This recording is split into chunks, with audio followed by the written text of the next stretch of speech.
ठराकीन मालिकेच्या आजच्या भागामध्ये आपण पाहणार आहोत की इकडे आता भाग्या घरी आलेली असते आणि भाग्या जशी घरी येते तसं ती म्हणत असते की सुलक्षणा मॅडम, मी तुम्हासोबतच बाकी सगळ्यांना भेटायला आली आहे, कारण मला ना आता माझ्या बहिणीचं होणारं सासर पाहायचं आहे आणि त्यासाठी मी फायनली तुमच्या घरी आली आहे, असंही आता ती बोलत असते.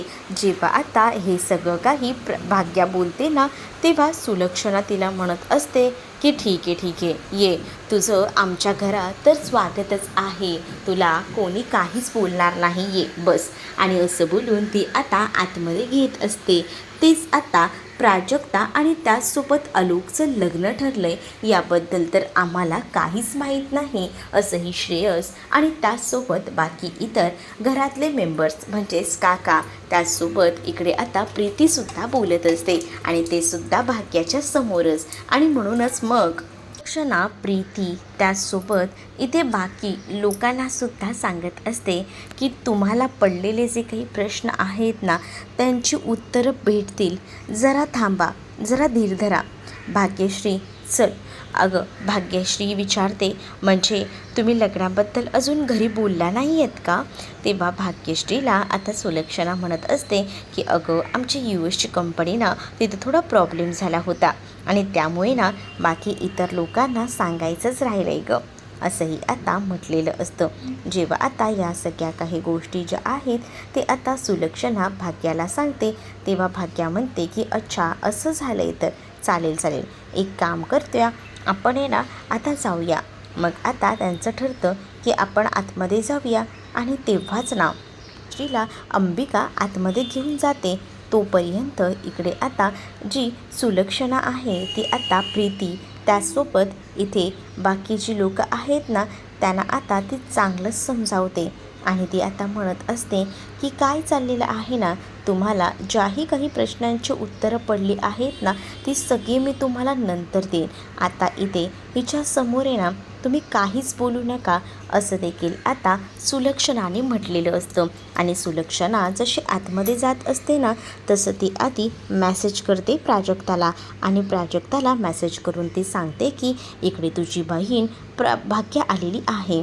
आणि हे जेव्हा आता समजतं ना, तेव्हा मात्र आता प्राजक्ता विचार करते की बापरे, हे सगळं काय झालं, तिथे जर आता भाग्या पोचली तर आपलं काही खरं नाही. आणि म्हणूनच मग आता ती ठरवते की नाही, आधी आपल्याला तिथे पोचायला हवं, उशीर करून उपयोग नाही आहे. आणि त्यामुळेच ना मग ती आता ठरवते तसं पटकनच तिकडनं निघालेली असते. ती आता विचार करते की इथे जर आपण थांबलो तर प्रॉब्लेम होईल, त्यापेक्षा आपण जाऊया. तेच इकडे आता जी आजी असते ना, ती विचारत असते की काय गं, काय झालं आहे तुला? तेव्हा आजीला प्राजक्ता जी आहे ती काहीच नाही असं म्हणते. आणि तेव्हाच तिकडनं आता ती पटकन निघायचं बघते, कारण जराही उशीर करून चालणार नाही, पटकन जायला हवं. तेच आता भाग्याला घेतलं जातं आतमध्ये आणि मग काय, भाग्या आणि गप्पा मारत असतात. तेव्हाच ना भाग्या जेव्हा गप्पा मारत असते तेव्हा भाग्याला आता विचारलं जातं, काय मग तुला कसं वाटतंय, म्हणजे ऑल ओके ना, तुला घर वगैरे आवडतंय का? हो, तुमचं घर तर आहे सुंदर, छानच आहे, त्यात काही वाद नाही. आणि त्याचबरोबर आता म्हटलं जात असतं की हे सगळं काही ठीक तर आहे. आणि मग आता विचारलं जातं की तू आता अचानक कशी काय आली? तेव्हाच ती सांगत असते की ते काय आहे ना, मला यावं लागलं, मी विचार केला की पटकन तुम्हाला भेटून घेते आणि म्हणूनच मग मी आले. अच्छा, मग आता लग्नाबद्दल काही तुमच्या घरात सुरू आहे की नाही? हो, घरात सगळेच लग्नाच्या कामाला लागलेसुद्धा. ते काय आहे ना की मीच विचार केला की मी बघून येऊ जरा सगळीजणं कशी आहेत, आणि तसंही मला ना आलोक जिजूंनासुद्धा भेटायचं आहे, यासाठी आम्ही आले, असंही आता बोललं जात असतं. तेच आता इकडे असणारी जी सुलक्षणा आहे ती म्हणत असते की ठीक आहे, बरं झालं तू आलीस, ते काय आहे ना, तू आलीस तर तू तरी निरोप देशीलच का, काय झालं आहे? खरं तर ना निरोप दे, काय आहे ना, मी ठरवले लग्न ना उरकून टाकायचं ह्या 10 दिवसात. तेव्हा भाग्यश्री म्हणते, लग्न 10 दिवसात उरकून टाकायचं? तुम्ही काय बोलताय? तुमचं तुम्हाला तरी कळतं आहे का? म्हणजे अगं मला हेच म्हणायचं आहे की लग्न ही जी गोष्टी आहे ना ती उरकून टाकायची नाही आहे. तो काही पसारा आहे का उरकून टाकायला? मग आता सुलक्षणा म्हणत असते की भाग्यश्री तू ना एकदम ना पॉईंटमध्ये पकडतेस बघ. मग तेव्हाच भाग्यश्रीला सुलक्षणा सांगत असते की अगं चुकलाच माझा शब्द. काय ना की मला असं वाटतं की लग्न पटकन करून टाकावं, उगाच ना ह्या सगळ्यासाठी लेट का करायचा, मला असं वाटतं. म्हणून मग मी तुझ्या घरच्यांशी सुद्धा या सगळ्याबद्दल बोलणारच आहे, पण तू अनायसे आलीस सो तुझ्याशी मी बोलून घेतलं, असंही आता म्हटलं जातं. तेच इकडे आता प्रीती विचार करते की ही आली आहे पण या सगळ्या गोष्टी माहिती नसणार आहेत या आलोकला. मग आता आपण जाऊया आणि या आलोकचे मस्त असे कान भरूया, असं आता तिचं ठरलेलं असतं.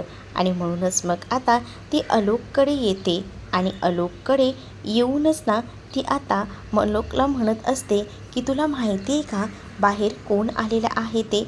आलोक म्हणतो कोण आलं आहे बाहेर? मग तेव्हाच ना ती सांगू लागते की बाहेर ती भाग्यश्री आली आहे, म्हणजेच प्राजक्ताची बहीण. आता असं म्हटल्याबरोबर ना इथे आता थोडंसं टेन्शन येतं.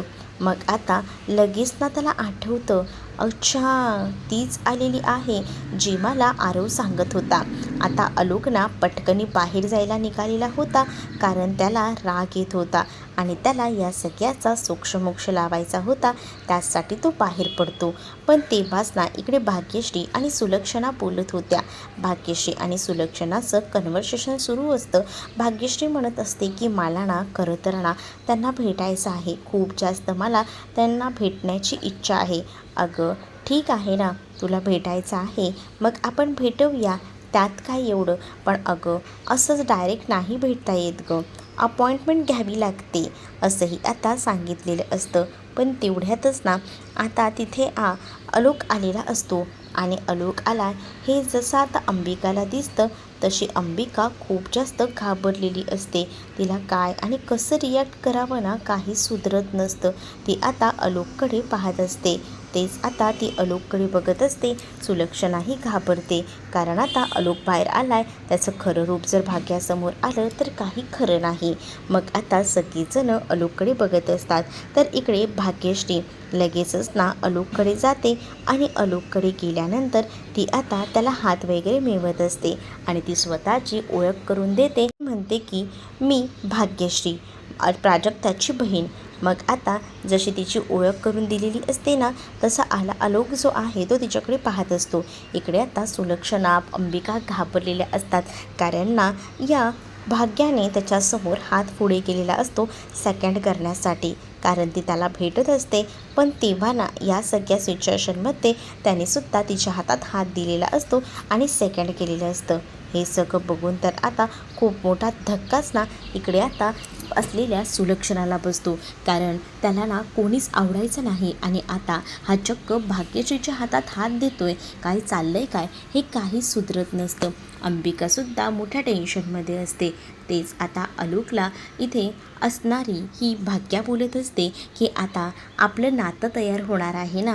मग तेव्हाच नात्याबद्दल जेव्हा भाग्यश्री बोलते ना तेव्हा ते आठवतं आरवने आलोकला सांगितलेलं, म्हणजे आरवने भाग्यश्रीला प्रपोज केला होता आणि त्यानंतर आता भाग्यश्रीने त्याला नकार दिला होता. या सगळ्या काही गोष्टी ना बरोबर माहिती होत्या आणि त्या सगळ्या काही गोष्टी माहिती असल्यामुळेच ना आता तो डायरेक्टच बोलतो की तुम्ही कशाबद्दल बोलताय, मला कळलं नाही, कोणतं नातं? तेच नातं का? मग आता इथे विचार येत असतो, या नात्याबद्दल हे बोललं जातं आहे याचा अर्थ काहीतरी प्रॉब्लेम आहे. मग आता हिला कोणतं नातं म्हणायचं आहे हाही विचार ना आता तो करत असतो. तेच आता दुसरीकडे काहीतरी गडबड तर आहे. आता इकडे ना भाग्या म्हणत असते की तुम्ही समजताय तसं नाही, पण मग काय? मग तेव्हाच ना अहो तुम्हाला म्हणून सांगते की ते काय आहे ना आम्ही जरा तुमच्याशी बोलायचं म्हणून आलो होतो. खरं तर ना तुम्हाला एक गोष्ट विचारायची होती, मग तुम्ही खूप जास्त बिझी असता हे मला कळलं. म्हणजे सुलक्षणा मॅडम मला बोलल्या की तुम्ही बिझी असता, तुमची अपॉइंटमेंट घेतल्याशिवाय तुम्ही पुढे कोणालाही काहीच बोलत नाही. बरोबर ना? हो हो बरोबर. सुलक्षणा मॅडम बोलल्या ते अगदी बरोबर. असं बघून तो आता सुलक्षणाकडे बघत असतो. सुलक्षणाकडे जसं तो बघत असतो ना, तसं आता सुलक्षणा जाम अशी चिडलेली असते. तेच आता प्राजक्ताही आलेली असते आणि प्राजक्ता जशी येते ना, तसं मात्र आता ती म्हणत असते की अहो मी तुम्हाला त्या त्या नात्याबद्दल बोलते. कोणत्या नात्याबद्दल? मग आता प्राजक्ता दारावर उभी राहते. तसं आता इकडे असणारी भाग्यश्री म्हणत असते की प्राजक्ता. मग आता प्राजक्ताला ती बोलवून घेते. मग प्राजक्ता जशी आलोक आणि त्याचसोबत इकडे आता भाग्यश्रीला एकत्र बघते ना, तसं आता ती म्हणत असते की हे सगळं काय आहे? म्हणजे आता फायनली हे दोघंही जण समोरासमोर आले तर. पण आता यांनी काही बोलायला नको, नाही तर माझं काही खरं नाही. मग तेच आता इथे जेव्हा भाग्यश्री प्राजूला म्हणते की अगं तू इथे कशी काय आलीस, तेच आता प्राजू भाग्याला म्हणते की अगं तू इथे काय करतेस, असं बोलून आता तिने विचारलेलं असतं. तेच आता आरवने सांगितलेल्या गोष्टी सगळ्या काही आठवू लागतात. आरवने सांगितलेल्या गोष्टी जशा आठवतात ना, तसं मात्र आता थोडंसं का होईना विचारणा आता तो करत असतो. मग तेच आता तो ठरवतो की नाही, आपल्याला आपल्या भावाने सांगितलेलं आहे की राग कंट्रोल करायचा. सो आता तो सुद्धा राग कंट्रोल करायचं ठरवतो. तो आता हायपर होत नाही. तो इकडे तिकडे पाहतो आणि त्यानंतर त्याच्यासमोर जेव्हा प्राजक्ता उभी असते ना, त्या प्राजक्ताला तो आतमध्ये यायला सांगतो आणि म्हणतो की ये ना, वेलकम, असं बोलून तो आतमध्ये तिला बोलवतो. प्राजक्ता तर आता त्याच्या बदललेल्या स्वभावाकडे बघतच बसते. कारण कधीही तो जेव्हा तिला बघायचा ना, तेव्हा आता एकदम रागात आक्रमक व्हायचा. पण इथे तर आता भलतंच होत असतं. त्यामुळे सगळ्यांनाच टेन्शन येत असतं. अंबिकाच्या तर आता छातीत धडधड वाढत चाललेली असते. तेच आता हे सगळं काही होत असताना इकडे आलोकने प्राजक्ताला आतमध्ये यायला सांगितलेलं असतं. जसं आता तो तिला आतमध्ये यायला सांगतो ना, तसं आता प्राजक्ता हळूवारपणे आतमध्ये येत असते. पण तेव्हाच ना तिचा पाय अडकून ती पडणार असते. तेच आता आलोकने तिला सावरलेलं असतं. आलोक जसा आता तिला सावरतो ना, तसं मात्र प्राजक्ता तर आलोककडे बघतच राहते. तिच्यावर ना त्याची आता काही नजर हटतच नसते. तोही तिच्याकडे आणि तीही त्याच्याकडे बघत असते. सुलक्षणा तर हे सगळं बघूनच चकित होत असते की हे काय चाललंय. जो नेहमी आलोक प्राजक्ताचा राग करायचा, तोच आलोक आता प्राजक्ताच्याकडे बघतोय. प्राजक्ताला ह्या सगळ्या काही गोष्टी तो करायला सांगतोय. म्हणजे आता तर एकदमच वेगळीच गोष्ट घडलेली असते. आणि हे सगळं बघूनच ना आता भरून आलेलं असतं. काहीच कोणाला कळत नसतं आलोकला नेमकं झालंय तरी काय. कारण आलोकमध्ये ना बरेच बदल दिसत असतात. प्रीतीचं तोंडावरच पडलेली असते. तिचा प्लॅनच फ्लॉप होतो. तेच आता इथे भाग्या मात्र आलोक आणि प्राजक्ताला बघून खूप जास्त खुश होते. आणि ती आता विचार करते की आपण जे ठरवलं होतं ते तर काही वेगळंच आहे. तेच आता सुलक्षणाच्या समोरच प्राजक्ताला आलोक बोलत असतो की तू ये, बस तोपर्यंत मी येतो, माझी कामं पेंडिंग आहेत. सो असं बोलून तो आता तिकडनं जायला निघतो. आणि त्यानंतर मात्र भाग्यश्री त्याला बाय बोलते, तर त्यावर तो भाग्यश्रीलासुद्धा बाय बोलून तिकडनं जायला निघतो.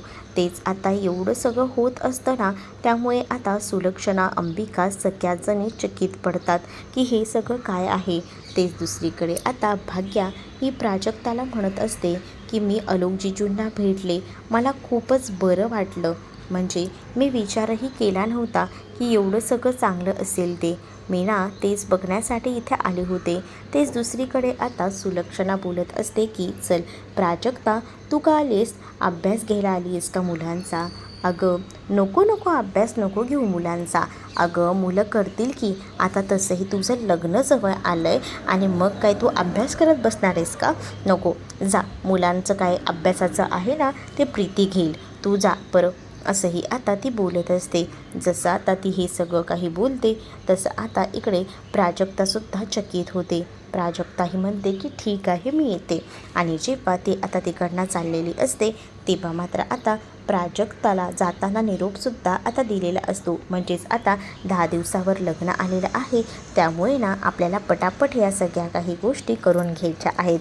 उशीर जराही करायचा नाही आहे, पण त्याबरोबर ना आता या नवऱ्याच्या घरी यायचंसुद्धा बंद करायचं आहे. तूसुद्धा आणि तुझ्या घरातल्या इतर मेंबरनेसुद्धा, कारण लग्न हे असंच आमच्याकडे होतं हे आता सांगितलेलं असतं. जेव्हा आता या सगळ्या काही गोष्टी सांगितल्या जातात तेव्हा मात्र आता बाहेर गेल्यानंतर प्राजक्ता भाग्याला बोलत असते की तू इथे का आलीस आणि ते सुद्धा तू मला न विचारता आलीस. त्यावर आता भाग्या म्हणत असते की सॉरी, मी तुला न विचारता आले, पण त्याचं येण्यामागचं कारणही तसंच होतं. काय होतं कारण, बोल. मग आता तेव्हाच ती कारण सांगू लागते आणि ती आता म्हणत असते की तुला वाटत असेल की मी तुझ्याकडे लक्ष देत नाही, पण माझं ना बरोबर तुझ्याकडे लक्ष असतो. तू काय करतेस आणि काय नाही ते. जेव्हापासनं आई आजीच्या घरी आपण राहत होतो ना तेव्हापासनं मी तुझ्यावर बरोबर लक्ष ठेवलं आहे. तुझं काहीतरी बिनसलं आहे यावर मला डाऊट येत होता. मग मला या सगळ्याची शहानिशा करायची होती की तू खरंच या लग्नाला मनापासून तयार आहेस का, म्हणजेच या घरातली माणसं आलोक हे सगळे काही चांगले आहेत की नाही हे मला बघायचं होतं आणि त्यासाठी मी तुला न सांगता इथे आले. मग तेव्हाच इथे आता प्राजक्ता म्हणत असते की भाग्यश्री, मी तुला आधीसुद्धा सांगितलं होतं की आलोक सरांना जास्त गडबड आणि गोंधळ आवडत नाही.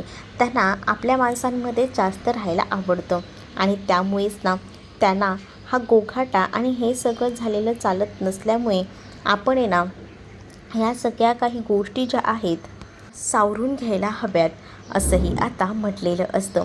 मग ह्या सगळ्या गोष्टी तर बाहेर होत असतात, पण दुसरीकडे मात्र आता सुलक्षणा प्रीतीला म्हणत असते की मी बोलले होते की भाग्यश्री आली आहे तर तुम्ही शांत बसा. पण काय गं प्रीती, मला सांग, कोणी बोलवलं बाहेर आलोकला? मग आता प्रीतीची बोलती बंद झालेली असते, कारण प्रीतीनेच हा आगाऊपणा केलेला असतो. प्रीतीनेच हा आगाऊपणा केलेला असतो ना, तसं आता सुलक्षणा भडकते आणि सुलक्षणा म्हणत असते की तुझी हिंमत कशी झाली या सगळ्या काही गोष्टी या अशा समोर आणण्याची? हां, मी उगाच बोलते का? बघितलं का कसं चाललंय ते? मला ना आवडलं नाही हां तुझं हे सगळं काही, असंही आता बोललं जात असतं. मग जेव्हा या सगळ्या काही गोष्टी बोलल्या जातात तेव्हा मात्र आता प्रीतीला सुलक्षणा जबरदस्त सुनावते. जसं आता ती जोरजोरात सुनावत असते ना तशी मात्र आता बोलतीच इथे प्रीतीची बंद झालेली असते. प्रीतीची बोलती जशी बंद होते तसं आता सुलक्षणा प्रीतीला म्हणते की हे सगळं करताना ना जराही लाज वाटली नाही आहे ना तुला? म्हणजे आपण काय करतोय काय नाही, किती चुकीचं करतोय, त्याचं गांभीर्य तरी आहे का तुला? कसं असेल त्याचं गांभीर्य?